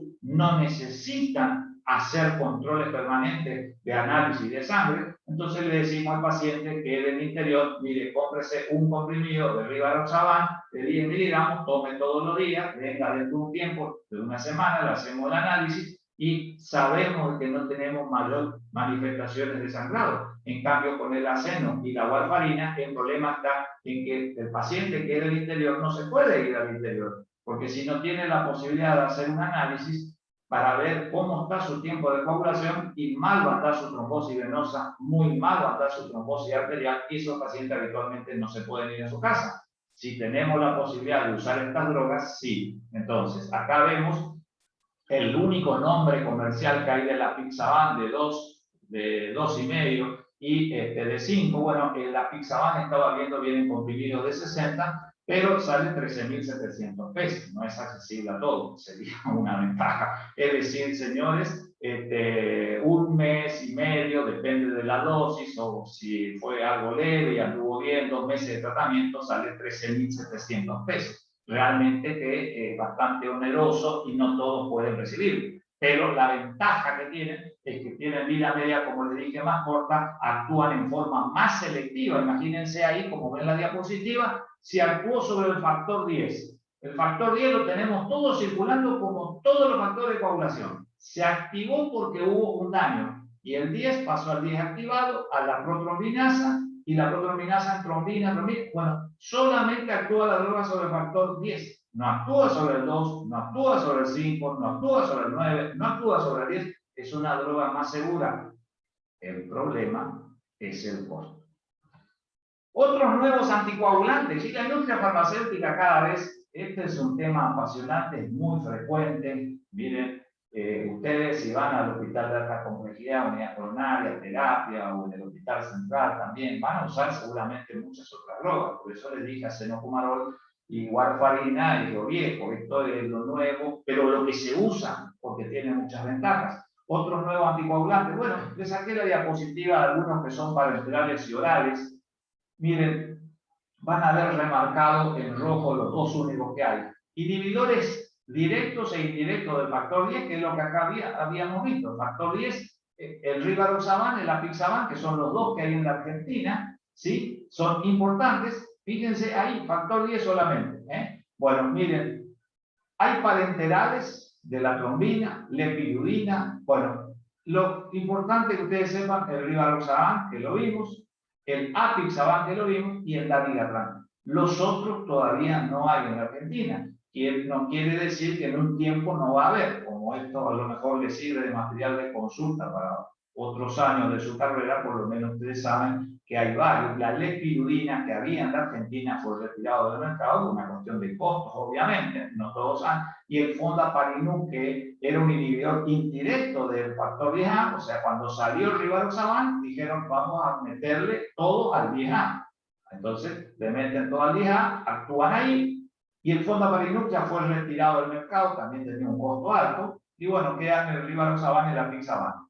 Ahí vemos el apixaban entonces de vuelta como un inhibidor de, perdón, para mostrarle, ahí está, el nombre comercial, Pradaxa. Quien va a la sala de clínica ve que se usa mucho por ahí Pradaxa, y uno dice, ¿por qué? ¿Por qué? Bueno, fíjense, el dabigatran, ustedes ven ahí, actúa ya más específicamente en un nivel más bajo, es decir, trombina. Yo ya no necesito tener tanto protrombina si yo ya voy abajo al factor 1. Entonces, la industria farmacéutica va a factores de la coagulación en forma específica. Y el dabigatran tiene el Pradaxa, fue el primero. Yo le puse ahí porque saqué de internet esa diapositiva y le agregué el Davidane, que también es el nombre que hay en la Argentina y sale un poquito más barato, 8.500 pesos, motivo por el cual es importante saber que estos nuevos anticoagulantes son más seguros, pero no son accesibles a todos. Si no tiene obra social, imagínense que estamos hablando de patologías graves, el servicio social o salud pública les puede proveer, pero necesita todos los días.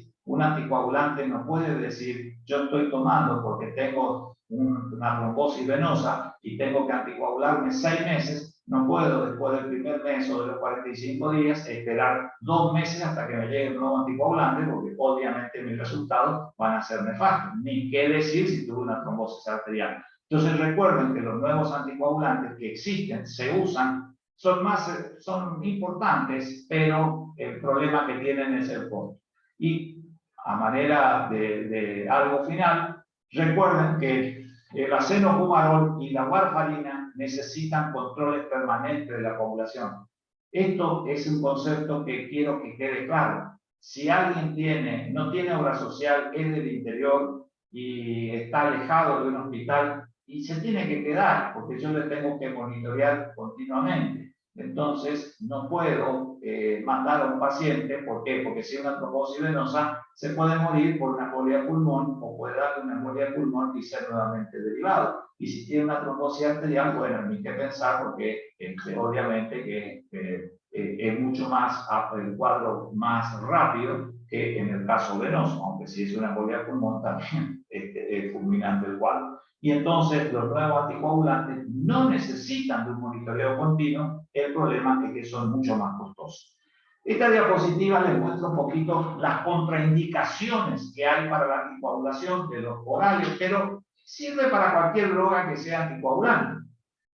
Si el paciente tiene una hemorragia activa, ¿le vamos a dar una anticoagulación? No, por ejemplo, a ver, el paciente está con una trombosis, y una trombosis venosa, pero también tiene una lesión ulcerosa y tiene el antecedente de un sangrado digestivo. Y qué problema que estamos ahí, ¿no? ¿Qué hacemos? Vamos a usar seguramente una barrera, algo mecánico, le vamos a poner seguramente, llamar al cirujano vascular, le vamos a poner un paragüita en la vena cava para que frene ese, si se desprende un émbolo de su trombo membranoso, pero no le vamos a poner anticoagulación. Si tiene una hepatopatía, el paciente que está con cirrosis y que hizo una trombosis porque también era obeso, y bueno, ¿qué le hacemos a ese paciente si tiene hepatopatía? Entonces es una contraindicación relativa. Bueno, ahí ustedes ven lesiones intracraneales, un ACV, o que tenga un reciente politraumatismo. El paciente que tuvo un politraumatismo, quedó con aplastamiento de un miembro, vino los bomberos, le sacan al paciente, tiene manifestaciones de sangrado, se lo operó, pero uno no le quiso amputar el miembro, pero desarrolló una trombosis en el miembro. Y está en el 5.º día de internación en terapia. ¿Le anticoagulamos o no le anticoagulamos? Bueno, todos esos debates que yo quiero que a ustedes les quede que eso existe. O la cirugía del sistema nervioso central. El paciente fue operado, está a la semana, una semana en cama por una cirugía, un tumor cerebral, y hace una trombosis venosa. ¿Lo anticoagulamos o no lo anticoagulamos? Bueno, hay una lista de contraindicaciones absolutas, relativas, y a veces analizamos si es conveniente o no la medicación. ¿Tengo tiempo? Sí, vamos a terminar por lo menos con los anticoagulantes parenterales, porque el tema es largo, por eso le dividí en 2 clases, para poder cumplir y que les quede material. Los anticoagulantes parenterales vimos que eran la heparina, ¿sí? Y había 2 tipos de heparina. Dijimos un frasco de un color líquido, y después del frasco de color líquido vimos una jeringa, que significa las 2 vías de administración, que son la vía de administración endovenosa o subcutánea de la heparina corriente o no fraccionada, como se llama. Esto es importante que ustedes lo sepan. No es para complicarles la vida, es para facilitarles la vida, que les hago la diapositiva lo más simple y prolijo posible. HNF, ustedes van a abrir el prospecto y van a ver HNF. ¿Qué significa? Heparina no fraccionada o la heparina corriente, la heparina sódica o heparina cálcica. El líquido transparente que trae 5 mililitros habitualmente en su interior. ¿Y qué es? Es una mezcla de heparina de glucosamina, que se obtiene habitualmente del cerdo, que tiene un peso molecular de 5 a 30 kilodalton, y ahí está que se obtiene de la mucosa intestinal porcina. Y la heparina fraccionada de bajo peso molecular, que ya les mostré las iniciales hoy, son preparados más homogéneos, que son más chicos de peso, de 3 a 9 kilodalton de peso molecular, es decir, son menor peso molecular las no fraccionadas. Cambia esta diferencia sustancialmente la vía de administración. Acá nosotros vemos que la sódica y la cálcica, y la heparina no fraccionada es la noxaparina sódica, la nadroparina cálcica y la bemiparina. Hay otras más como la dalteparina, pero no existen en la Argentina. Estas 3 son las que se consiguen en la Argentina. La nadro, creo que es el praxiparín, que es sumamente conocido. Ahora vamos a ver también el costo, que no es nada barato esto, pero es lo que viene y tiene su ventaja, y ahora lo vamos a ver farmacológicamente con respecto al resto a las heparinas no fraccionadas. Entonces es importante que sepan que hay 2, las no fraccionadas. La más común, la que me enseñaron, con la que me inicié yo, es la heparina no fraccionada, porque no había, recién salían hace 30 años atrás las de heparina fraccionada, y eran inaccesibles, eran prácticamente inaccesibles. Hoy siguen siendo caros, pero ya las provee el Estado. Antes no había posibilidad alguna de usar enoxi o nadroparina. acá está cómo actúa la farmacodinámica. Ustedes ven que para que actúen las heparinas se necesita de un cofactor que es una proteína que se llama antitrombina 3. Recuerdo, hago un paréntesis antes de seguir. Las anticoagulantes orales actúan sobre la vitamina K, factores de coagulación 2, etcétera, etcétera. En cambio, las heparinas actúan sobre la antitrombina. Y fíjense en el dibujo, la heparina, tanto fraccionada como la heparina de bajo peso molecular, que ese es el rulo que está en lila, se une a la antitrombina 3. La antitrombina 3 es el cofactor de la heparina. Y esos se unen al factor 10 y a la trombina, en el caso de la heparina no fraccionada o la heparina convencional, que es la heparina sódica, mientras que la heparina de bajo peso molecular es más selectiva sobre el factor 10. Es decir, siempre a medida que se van sacando drogas más nuevas, en este caso son las de bajo peso molecular más nuevas, se va haciendo más selectivo el lugar. No es lo mismo actuar sobre varios niveles de coagulación que actuar sobre uno más específico. Entonces, esa es la diferencia que tienen en cuanto a la farmacocinética. Las heparinas no se administran por vía oral, o sea, no hay comprimidos de heparina, solo vienen ampollas, se administran por la vía parenteral. Por vía subcutánea también se puede dar la heparina sódica, la del líquido transparente, y comienza la acción de la heparina sódica en 1 a 2 minutos, por eso se administran cada 8 o cada 12 horas. La heparina de tipo sódica viene en frascos de 5.000 mililitros por mililitro. El frasquito trae 5 mililitros. Si cada mililitro trae 5.000 unidades, nosotros sabemos que el frasquito entero tiene 25.000 unidades. Entonces, si nosotros tenemos una embolia de pulmón, si tenemos un infarto agudo de miocardio y hacemos el cálculo de cuántas unidades necesitamos, el cálculo es la dosis de heparina de 400 unidades internacionales, porque la heparina no viene en miligramos, sino en unidades internacionales. Si nosotros decimos que 400 miligramos, para que ustedes tengan una idea, nadie les va a preguntar esto, pero para que ustedes se ubiquen a esa trombosis que tenía, le voy a hacer heparina sódica, yo digo 400 unidades, ¿por cuánto pesa? Pesa 80 kilos, bueno, 8 por 4, 32, le tengo que dar 32.000 unidades de heparina. Entonces, ¿cómo hago para darle 32.000 unidades? Se redondea por lo general de 0 a 5. Entonces, o le doy 30 o le doy 35. Si le voy a dar 30, son una ampolla entera más 1 centímetro más 1 mililitro de un segundo frasco. ¿Sí? En cambio, si yo le voy a dar 35, son más 2, porque la heparina entera traía 5 mililitros con 25.000 unidades internacionales de heparina. Entonces, yo de esa heparina la diluyo en el suelo y la paso por bomba de infusión, porque imagínense que en mi época no había bomba de infusión. Nosotros usábamos una tela adhesiva gruesa, que era nuestra seguridad, se le ponía un rulo de seguridad, escribíamos rulo de seguridad, y bueno, era una tela adhesiva tan gruesa, no la de papel que hay ahora, que por supuesto era nuestra precaución, y obviamente que teníamos que estar al lado del paciente, porque imagínense que se abre un goteo de heparina y bueno, ya saben o se imaginan lo que puede hacer un goteo de heparina abierto. Se administra por vía subcutánea también, aparte de la vía endovenosa. Y una pregunta que suele uno hacer es, que es capciosa, ¿podemos poner heparina por vía intramuscular? Y algunos perdidos dicen sí, porque está fuera de foco. No se ponen las heparinas. ¿Cómo una droga anticoagulante vas a poner por vía intramuscular? Salvo que le quieras producir un hermoso hematoma de región glútea o deltoide, donde le ponga la vía intramuscular, está prohibida. Por vía endovenosa se usa en un goteo continuo, por eso es la bomba de infusión que hoy existe, y el comienzo de acción por la vía endovenosa es inmediato. Por eso es que cuando tenemos una trombosis, no le vamos a dar el anticoagulante oral de entrada. Lo que hacemos de entrada para salvar la pierna es por la vía parenteral, y después le damos por la vía oral. Habitualmente hacemos para evitar que se pegue, permítanme la expresión, para que el trombo no saliera tanto, entonces hacemos de 1, o sea, de 24 a 72 horas por la vía parenteral de la heparina, y ahí automáticamente se pasa a la vía oral. ¿Cuántos días? Bueno, depende de la patología, del cuadro clínico, pero la anticoagulación siempre es prolongada. La anticoagulación nunca es de 2 días, 3 días, 1 semana. La anticoagulación es prolongada. Una trombosis venosa puede ser 6 meses de anticoagulación. Al principio, obviamente, con heparina, 24, 72 horas, cada vez se usa en forma más corta con las nuevas drogas, pero son de tratamiento prolongado. La heparina, ¿por dónde se metaboliza? Es captada para su eliminación y degradación por el sistema retículo-endotelial. ¿Dónde hay sistema retículo-endotelial? En el hígado, en sangre, histología, porfisia, ¿dónde más? En el vaso.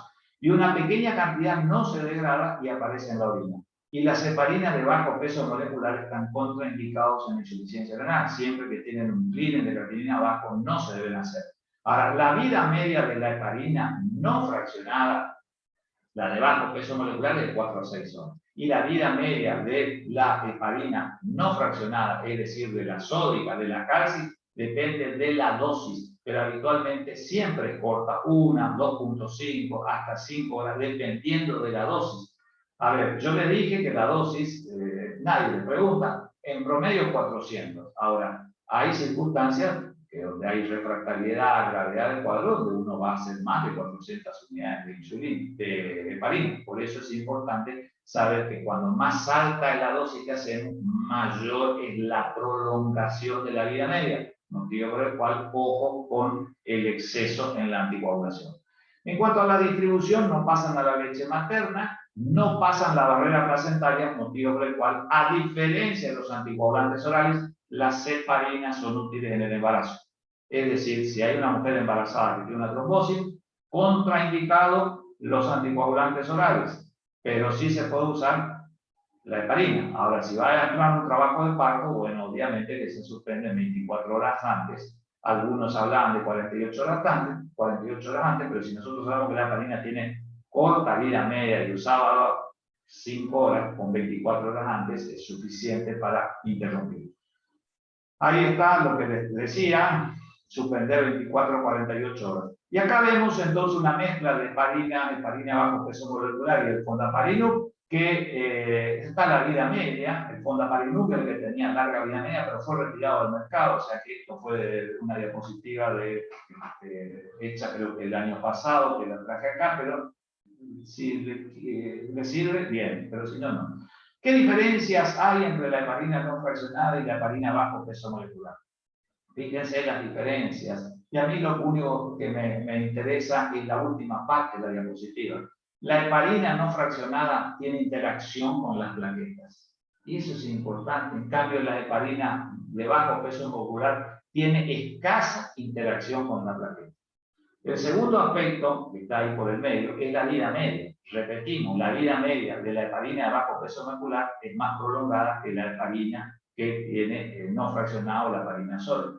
Y si uno hace una relación entre el factor 10 activado y el factor 2, la relación en la heparina convencional, la no fraccionada, es 1:1, mientras que en el otro es 3:4:1. Es decir, tienen algunas diferencias. La otra diferencia es que tienen interacción tanto con las plaquetas como con el endotelio, los macrófagos y las proteínas, la heparina vieja, que era la heparina no fraccionada, mientras que la heparina de bajo peso molecular, que son las más nuevas y más costosas, ya no tienen interacción. Por eso es que uno siempre usa hoy en día heparina de bajo peso molecular en el paciente anciano que se interna en traumato con una fractura de cadera para evitar la trombosis venosa profunda, para evitar la embolia del pulmón, que eran causas comunes. El problema es el costo del medicamento. Ahí ven el nombre comercial de Lexane, que creo que dice que es la naldoparina. Es un nombre comercial muy común, de 4.000 unidades internacionales, y tienen mayor efecto antitrombótico que anticoagulante. Eso es la importancia que tiene saber algo de farmacología de los anticoagulantes. Esto es fundamental. Mayor efecto trombótico que anticoagulante. Es decir, a un infarto agudo de miocardio, a un accidente cerebrovascular isquémico, a un tromboembolismo de pulmón, ¿le vamos a dar heparina bajo peso molecular? Y no le vamos a dar, porque obviamente que al ser más dirigido tiene un efecto más antitrombótico que anticoagulante. En esa patología yo necesito un efecto anticoagulante. Entonces, en esas que les mencioné, yo necesito heparina, la no fraccionada o las otras drogas que vamos a ver mañana. Y después de la dosis de ataque de los primeros 24 a 72 horas, sí yo voy a usar a otros anticoagulantes. Cuando pasó un tiempo, sí, yo puedo usar la heparina de bajo peso molecular. ¿Cuándo voy a indicar heparina de bajo peso molecular? Y voy a usar en un paciente en quien yo quiero hacer la prevención de algo que no tiene. El caso del paciente anciano que se rompió la cadera, tiene una apertura de cadera, va a ser operada, le tengo que hacer la prótesis va a tardar una semana, en una semana puede haber una trombosis o una embolia de pulmón, puede haber una neumonía, puede haber complicaciones y la muerte del paciente. Entonces en eso uso heparina de bajo peso molecular de manera profiláctica. ¿Por qué? Porque son más antitrombóticos que anticoagulantes. Pregunta de examen, no me importa tanto el examen, sino que es útil que ustedes entiendan bien la diferencia. La respuesta anticoagulante es predecible, quiere decir que uno lo puede manejar y no necesita monitoreo con las heparinas de bajo peso molecular. Ya dijimos que tiene una vida media larga, motivo del cual se pone una sola dosis por día, o 4.000 o 6.000 unidades, o 2.000, dependiendo de la patología, del peso, de las circunstancias, etc. Tienen menor incidencia de sangrado, tienen menor incidencia de trombocitopenia, menor riesgo de osteoporosis, que es un problema serio de la heparina a 6 meses con la heparina no fraccionada. ¿Cuáles son las reacciones adversas que tienen? Siempre la hemorragia, hipotensión, palidez, todo lo que ustedes ya dijeron. La trombocitopenia es muy frecuente. La trombocitopenia por la heparina es muy frecuente, algo que era muy raro con los anticoagulantes orales, es muy frecuente. ¿Cuándo se dice que la trombocitopenia es grave? Como ven ahí, cuando es menos de 100.000 por plaqueta por milímetro cúbico. ¿Y qué importancia tiene tener menos de 100.000? Y menos de 50.000 es de extrema gravedad, que sangre el cerebro, que se produzca una hemorragia cerebral y la muerte del paciente. Porque díganme, ¿qué podemos hacer si un paciente tiene 50.000 plaquetas o 70.000 plaquetas y hace una hemorragia cerebral? Respirador, ¿qué podemos hacer? Lo único que podemos hacer es transfusión de plaquetas. Y las plaquetas y el daño que ya está en el coágulo con todas las medidas neurológicas. Pero el daño ya está. Evitar con plaquetas que sangre más. Y que si sigue sangrando, invariablemente termina en la muerte del paciente. Son situaciones de extrema gravedad. Epistaxis. Parece una pavada, pero es algo serio.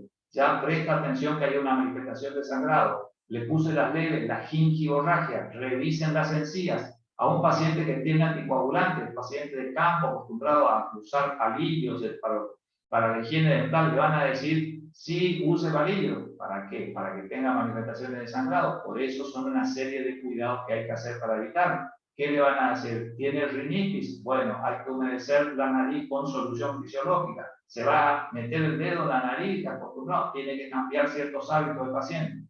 ¿Producen hipersensibilidad las heparinas? Sí, producen mucho, urticaria, prurito, porque también liberan histamina, por eso puede haber urticaria, prurito. Hay casos, en los casos más avanzados de alopecia, y causas de vasculitis. Vasculitis es una inflamación de los vasos sanguíneos que puede aparecer en cualquier lugar, y es importante que ustedes tengan en mente que la necrosis de la epidermis es algo frecuente con los anticoagulantes. Y no es una hemorragia, acá lo que se necrosa es la piel. Si ustedes miran bien la imagen, es distinto a la hemorragia. La hepatotoxicidad sí es importante y como vimos acá, la osteoporosis es algo que es muy evidente, sobre todo a largo plazo por la heparina, motivo por el cual hay que tener en cuenta. ¿Qué cuidados de enfermería hay? Manifestación de sangrado, digestivas, las respiratorias, las urinarias, la cerebral. Esto es común. Cuidado de enfermería de un paciente. Presten atención cuando le controlan los signos vitales. No es cualquier paciente que uno va a llevar al estudiante, al practicante, y le va a hacer tomar. Está anticoagulado y entonces, ay, no escuché bien cuál era la sistólica. No escuché bien cuál era la diastólica. Cuando te acordás, le quedó la hemorragia, el dibujado, el brazalete del esfigmomanómetro. Entonces, hay que tener en cuenta ciertos cuidados.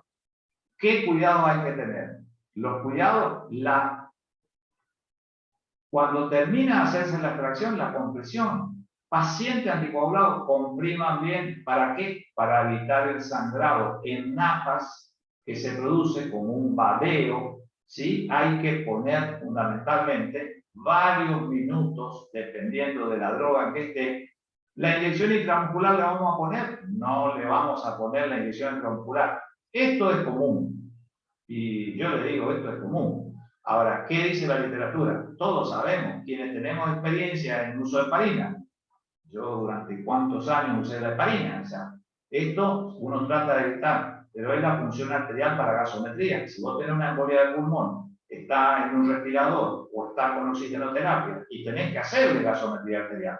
Entonces se hace la función y lo ideal es no hacer la función por el hematoma, pero si no tenés otra, le tenés que hacer la función y la compresión varios minutos. Hoy en día se colocan catéteres dentro de la arteria, se anticoagula y después se saca la sangre directamente de los catéteres. Ojo con eso, el manipuleo adecuado, la asepsia, porque si no, metés gérmenes directamente a la arteria, y obviamente que tenés una septicemia. Entonces, en estos casos lo que te dicen es que no, la bomba de infusión es segura, las bombas tienen alarma, en mi época no había esto y no teníamos mayores, pero teníamos que estar arriba, no había celular, y por supuesto que el lugar de rotación que tenemos que hacer es importante cuando nosotros utilizamos las heparinas de bajo peso molecular.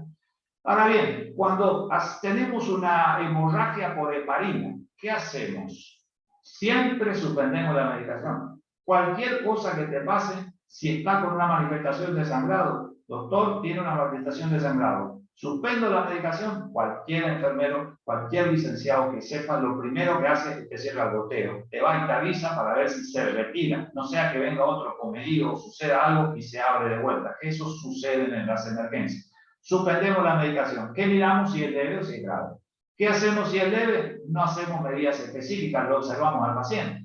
Mirá, le apareció una equimosis, le apareció, bueno, lo observamos. ¿Por qué? Y porque la heparina tiene vida media corta. Si yo no estaba usando una dosis muy alta, la 400, y yo dije que la heparina tiene 1 hora, lo sumo 5 horas de vida media, le aguanto al paciente. No tengo mayor problema.